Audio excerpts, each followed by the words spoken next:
Ticket দেয়নি party.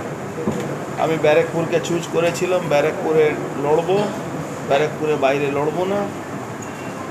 দীর্ঘ টাল বাহানা করে আলটিমেটলি ব্যারাকপুরে টিকিট দেওয়া হলো না। তো এটা আমার কোনো দুঃখ নেই, it's a part of life. দুঃখ শুধু এটাই, এই পার্টি আগে বলে দিত আমি দেবো না, সেভাবে চিন্তা ভাবনা। আমাকে বলা হয়েছিল ব্যারাকপুরে টিকিট দেওয়া হবে, কে বলেছিল? যে দলে নিয়ে এসেছিল সেই বলেছিল। শেষ মুহূর্তে ধোঁকা দিয়েছে দল। অর্জুনের কণ্ঠে আক্ষেপের সুর। ব্যারাকপুর কেন্দ্রে টিকিট দেওয়ার আশ্বাস দিয়েছিলেন তৃণমূলের শীর্ষ নেতৃত্ব, তাই তিনি বিজেপি ছেড়ে তৃণমূলে যোগ দিয়েছিলেন। কিন্তু দীর্ঘ টালবাহানার পর শেষ মুহূর্তে তাকে দেওয়া হলো ধোঁকা। রবিবার সন্ধে জগদ্দলের মজদুর ভবনে সাংবাদিকদের মুখোমুখি হয়ে এমনই প্রতিক্রিয়া দিলেন অর্জুন সিং। তার দাবি, তৃণমূলে ফেরার সময় যদি বলে দিত টিকিট দেওয়া হবে না, তাহলে পুরনো দলে ফিরতাম না। জল্পনা তো আপনাদের কাছে পেয়েই গেছেন কে টিকিট দেয়নি পার্টি। আমি ব্যারাকপুরকে চুজ করেছিলাম, ব্যারাকপুরে লড়বো, ব্যারাকপুরে বাইরে লড়বো না। দীর্ঘ টাল বাহানা করে আলটিমেটলি ব্যারাকপুরে টিকিট দেওয়া হলো না।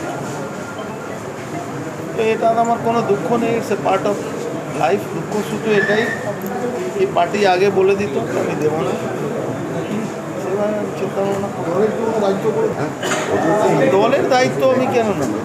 1.5 বছর ধরে দলের দায়িত্ব কোনো ছিলাম না, শুধু এমপি ছিলাম। আর তারপরে এমপি আমাকে বলা হয়েছিল ব্যারাকপুরে টিকিট দেওয়া হবে, কে বলেছিল? যে দলে নিয়ে এসেছিল সেই বলেছিল। এবার টিকিট দেওয়া হয়নি, আজকে শেষ মুহূর্তে বলে দেওয়া হলো না টিকিট দেওয়া হবে না। তো এটা একটা মনে হচ্ছে বিচ অফ ট্রাস্ট হয়েছে। আবার কি বঞ্চনার শিকার হলে? বঞ্চনা শিকার হলে না, বললাম তো বিচ অফ ট্রাস্ট হয়েছে। দেখুন, যারা আমাকে ভালোবাসবে সবসময় ভালোবাসবে। আমি কোনো সিজনাল ফল নই, মানে সিজনাল কোনো ফ্রুট নেই। আমি 12 মাসের ফ্রুট। আমি সবসময় রাজনীতিতে থাকি, মানুষের সঙ্গে থাকি। সিজনাল বলে আমার কিছু নেই। আমি 24 ঘন্টা একটু 7। মানুষের ভালোবাসা থাকে, মানুষের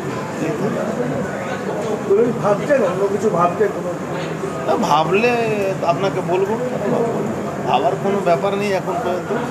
আজকে আমি কর্মীদের সঙ্গে আমার কথা বলবো, কথা বলে দেখি কী বলছে। দাদা, মনে কি একটা আক্ষেপ রয়ে গেল?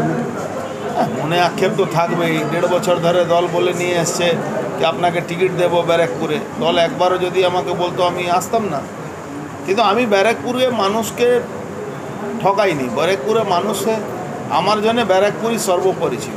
আমাকে বারবার অন্য টোপ দেওয়া হচ্ছিল, এখানে চলে যান, ওখানে চলে যান। আমি ব্যারাকপুর ছেড়ে যাব না তো। আমি তো এখানে জন্মেছি, এখানে মরব। আমি ব্যারাকপুরে বাইরে যাব কেন?